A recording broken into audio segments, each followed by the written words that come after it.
El 3 de febrero de 1852 ocurrió la Batalla de Caseros. Justo José de Urquiza, al frente del Ejército Grande, venció a las fuerzas de Juan Manuel de Rosas, dando fin a 17 años de dictadura rosista. Era una oportunidad única para unir al país de una vez por todas. El nuevo gobierno necesitaba con urgencia una nueva constitución para unir a todas las provincias, garantizar derechos y obligaciones y darle forma a una nueva nación. Pero hubo un tipo que ya había hecho el trabajo por adelantado.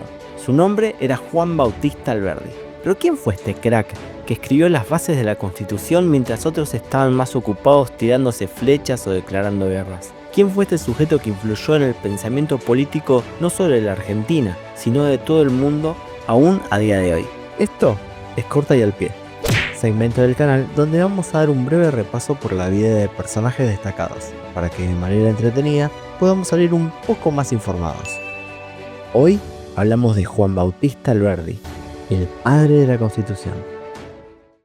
Juan Bautista Alberdi nació en San Miguel de Tucumán el 29 de agosto de 1810, un año bastante tumultuoso, hijo de Salvador Cayetano de Alberdi Egaña y de Josefa Araoz y Valderrama. Su padre era un comerciante vasco, dueño de una pulpería, y su madre era una criolla, miembro de una importante familia tucumana. Fue el último de 5 hermanos: Ignacio, Felipe, Manuel, Tránsito y Juan Bautista, ya que lamentablemente Josefa falleció durante el parto. La familia Alberdi era de ideas liberales. De hecho, Salvador luchó en las invasiones inglesas, formó parte de los cabildos abiertos de Buenos Aires e incluso hospedó a Manuel Belgrano en su casa cuando éste comandaba el ejército del norte. Para 1816 la guerra con los realistas iba cada vez mejor y ese año se declaró la independencia. Todo venía más o menos bien en la vida de Juan Bautista. Bueno, venía. El 1 de febrero de 1820 ocurrió la batalla de Cepeda, entre unitarios y federales. Con la victoria federal se disolvió el directorio y el Congreso Nacional, dando comienzo a la anarquía del año 20. El país quedó desde entonces integrado por 13 provincias autónomas.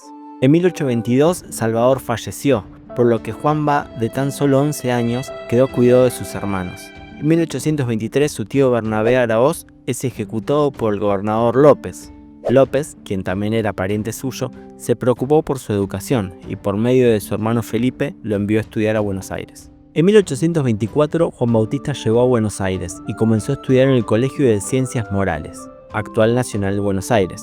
Tenía 14 años. Entonces es acá cuando Juan Bautista se convirtió en el mejor estudiante. En verdad no. Abandonó los estudios debido a que no se adaptó a las exigencias de la enseñanza.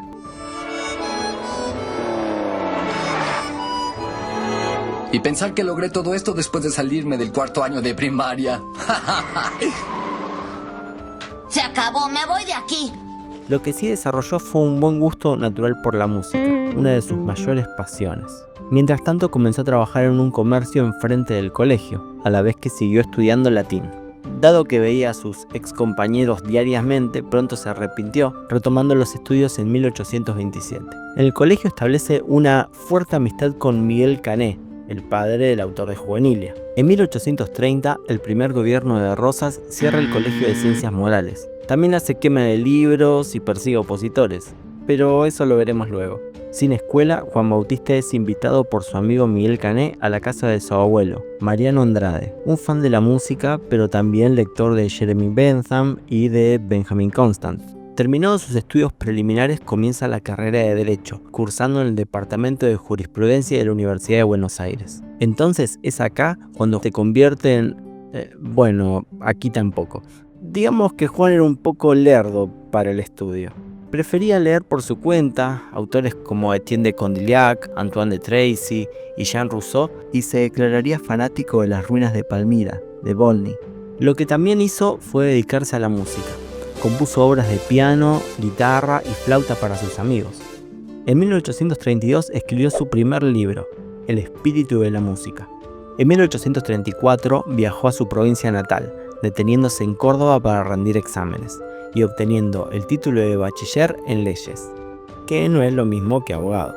En Tucumán colaboró con el gobernador Alejandro Heredia. Allí escribió un folleto titulado Memoria descriptiva de Tucumán. Heredia le ofreció habilitarlo como abogado por decreto e incorporarse en la legislatura, pero Juan se negó, ya que quería doctorarse en Buenos Aires. En 1835, Alberdi volvió a Buenos Aires y se unió al Salón Literario, donde encontró su verdadero lugar entre medio de jóvenes intelectuales que querían cambiar el mundo. Este grupo de nerds políticos, fundado por Marcos Sastre en su propia librería, lo frecuentaban Juan María Gutiérrez, José Mármol, Miguel Cané y Esteban Echeverría, entre otros. Creían en las ideas de una democracia liberal, proponían una solución a las diferencias entre unitarios y federales, asumiéndose como los continuadores ideológicos de la Revolución de Mayo. Estaban muy inspirados en los autores del romanticismo europeo. Luego serían conocidos como la generación del 37. Justo en 1837, Juan Bautista publicó Fragmento preliminar al estudio de Derecho, donde hace un diagnóstico del país y analiza el sistema jurídico. Por otro lado, editó un periódico llamado La Moda, donde hablaba de la vestimenta, música, literatura y costumbres que pegaban en Europa. Aquí Juan Bautista usaba el seudónimo de Figarillo.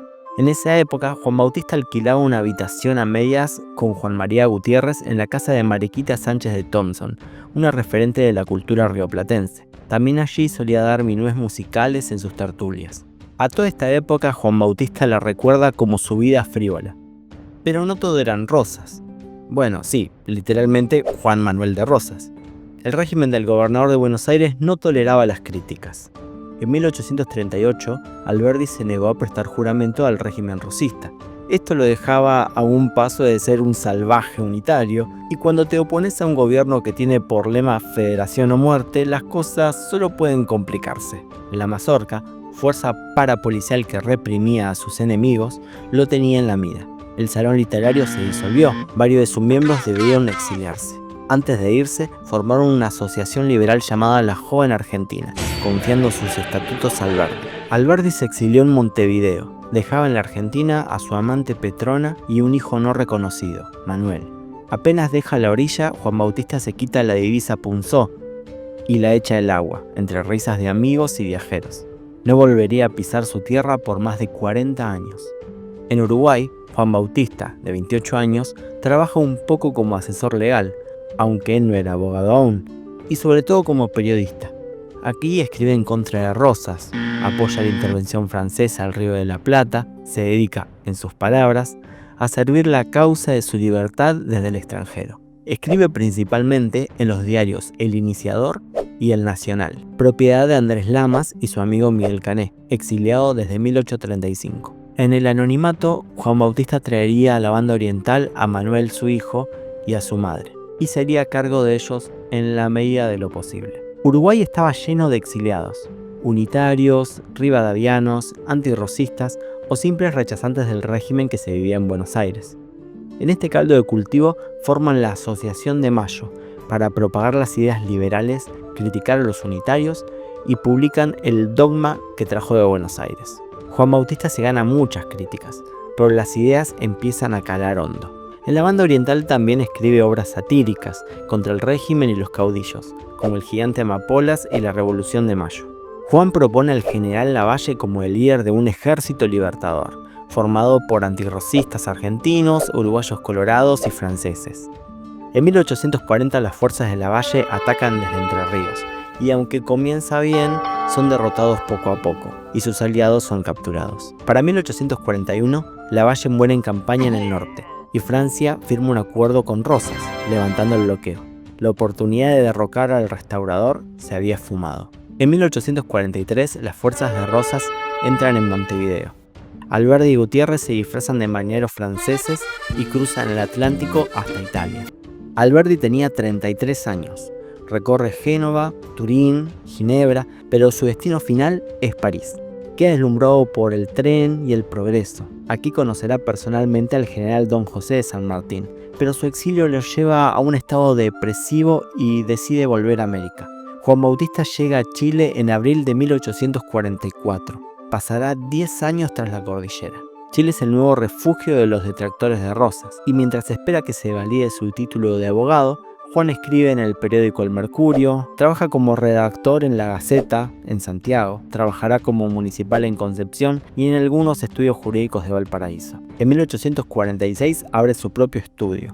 En 1847 funda El Comercio en Valparaíso y en 1849 se compra una quinta en Valparaíso. En Argentina Rosas estaba más fuerte que nunca.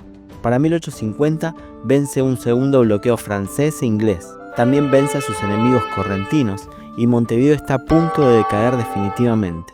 Su poder se concentra en el cierre de los ríos argentinos al comercio exterior e impedir todo proyecto de organizar constitucionalmente la Confederación.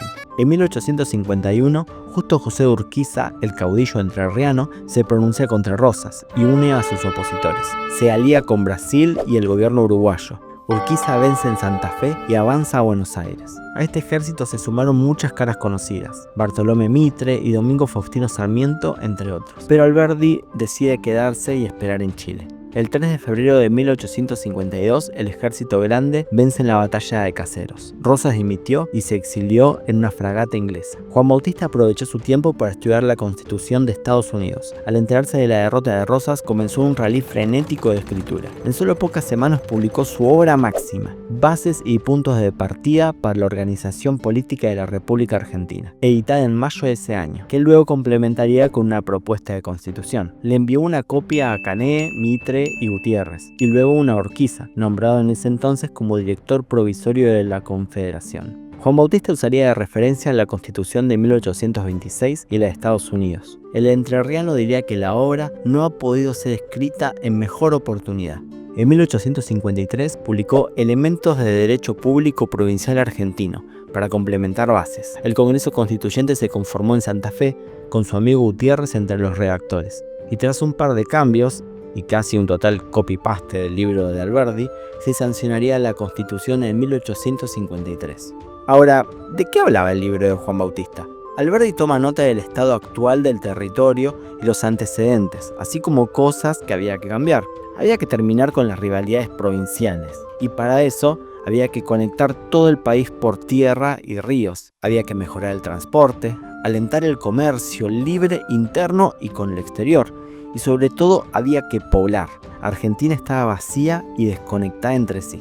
A su vez, había que organizar el Estado y limitarlo. Un Estado republicano, representativo y federal, con división de poderes y que no interfiere en la vida privada de los hombres. Hizo como un tutorial paso a paso de cómo armar un país. El libro se convierte en un bestseller y un éxito de crítica en toda la región. Poco después, Urquiza lo nombra encargado de negocios en Chile, pero Juan Bautista rechaza el puesto. Según él, la paz fecunda de mi estudio y de mi jardín me valen el triple que los más brillantes empleos. El exilio de Alberdi entonces se vuelve voluntario.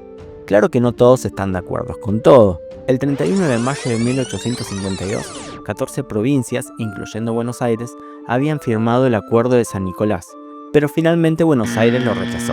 En septiembre, Buenos Aires, al frente de Mitre y Alsina, se opuso a Urquiza, para no perder su hegemonía. Urquiza intervino en la provincia, luego la provincia se rebeló y atacó a Urquiza, pero fracasó. Buenos Aires nacía como un gobierno autónomo.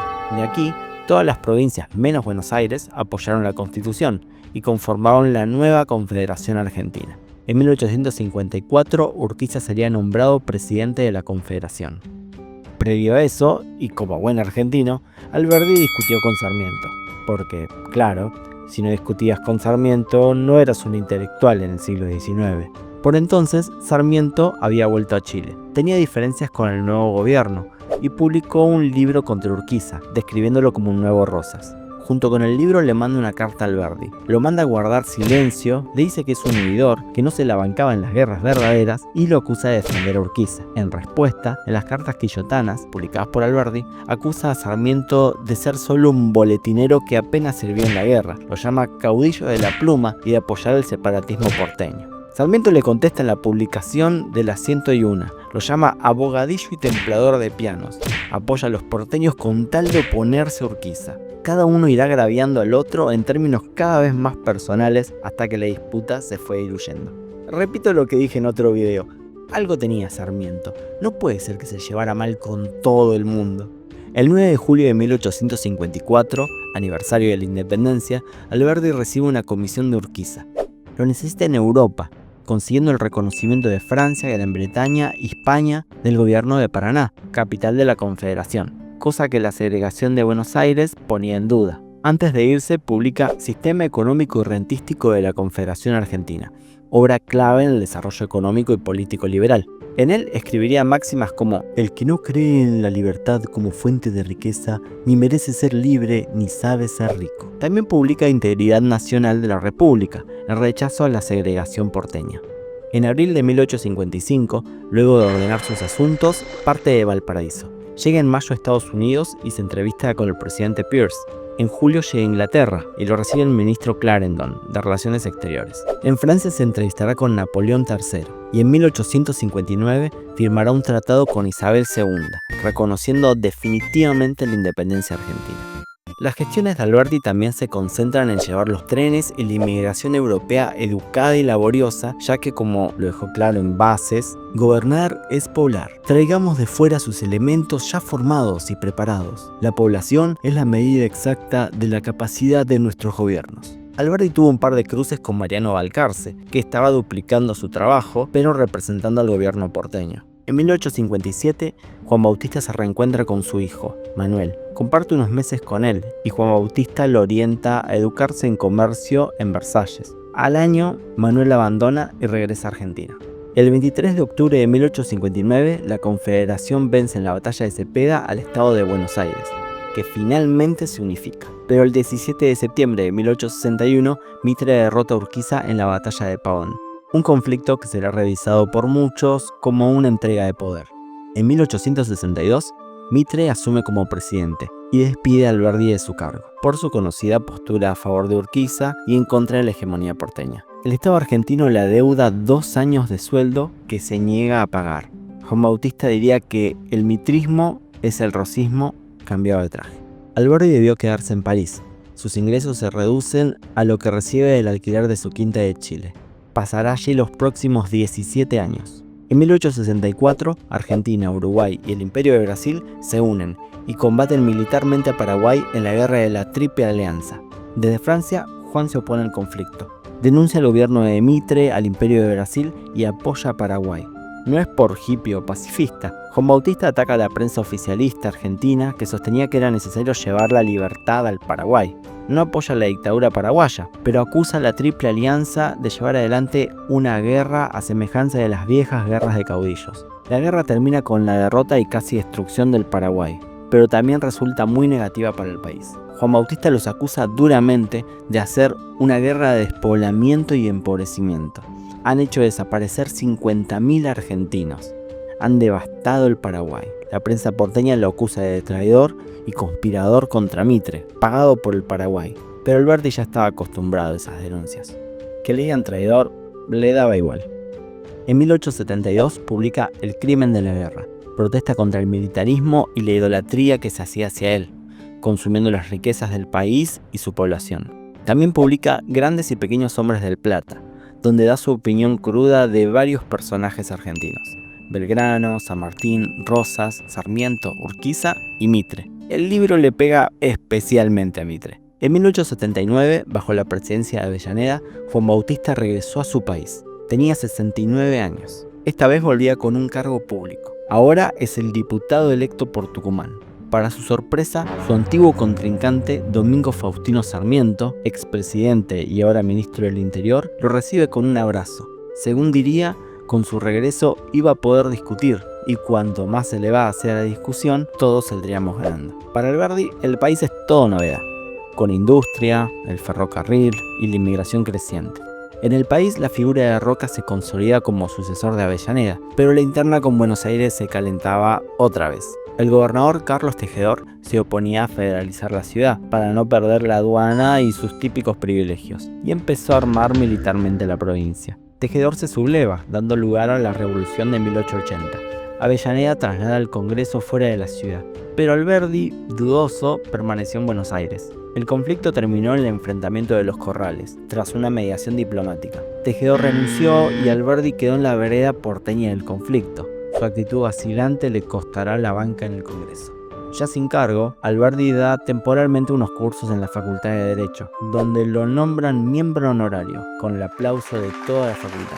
El autor intelectual de la Constitución Nacional por primera vez Daba clases a los alumnos que habían estudiado en base a sus libros. Alberdi planea terminar sus últimos años sirviendo en el ámbito público. Roca, el nuevo presidente, le ofrece su viejo cargo como embajador en Europa y publicar en el Congreso sus libros completos. Antes de que se concrete, la noticia llega a oídos del diario La Nación. El medio de Bartolomé Mitre se dedica a defenestrar la imagen de Juan Bautista. Otra vez. La repercusión del medio hace que el Congreso no le dé luz verde a su nombramiento europeo ni a la publicación de sus obras.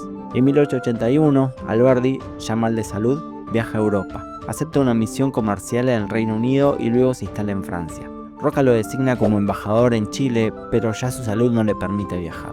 Juan Bautista está enfermo y sin dinero, solo, lejos de su patria, cansado de las luchas y guerras civiles que vivió toda la vida. En mayo de 1884, el Congreso aprueba una pensión vitalicia para Juan Bautista, pero ya es tarde. El 19 de julio de 1884, Juan Bautista Alberdi muere a los 73 años, en un suburbio de París. En la soledad del exilio, se apagaba una de las mentes más brillantes de la historia argentina. En 1889, sus restos son repatriados y depositados en el cementerio de Recoleta. Finalmente, en 1991, es reubicado en un nicho en la Casa de Gobierno de Tucumán. Descansa por fin en su propia tierra. Esta fue la vida de Juan Bautista Alberdi. No solo un genio de su tiempo, sino un pensador universal, cuyas ideas siguen siendo relevantes. Sin duda, alguien que nos enseñó que para pelear por la libertad no solo se podían usar espadas. Alguien que soñó con un futuro brillante y lo escribió con pasión. O en sus palabras, si queremos ser libres, seamos primero dignos de serlo. La libertad no brota de un sablazo, es parto lento de la civilización. Esto fue Corta y al Pie, sección del canal pensada para exponer biografías de personajes célebres. Si el video te gustó, no te olvides de darle pulgar arriba. Además, si no querés perderte nuestras publicaciones, te recomendamos que te suscribas y que habilites la campana de notificaciones. Pero si querés subir al nivel de crack, te pedimos que compartas este video en tus redes sociales. Nos ayudas mucho de esa forma. Para compartirnos tus ideas y sugerencias, no te olvides de pasar por la caja de comentarios. Eso es todo y hasta la próxima.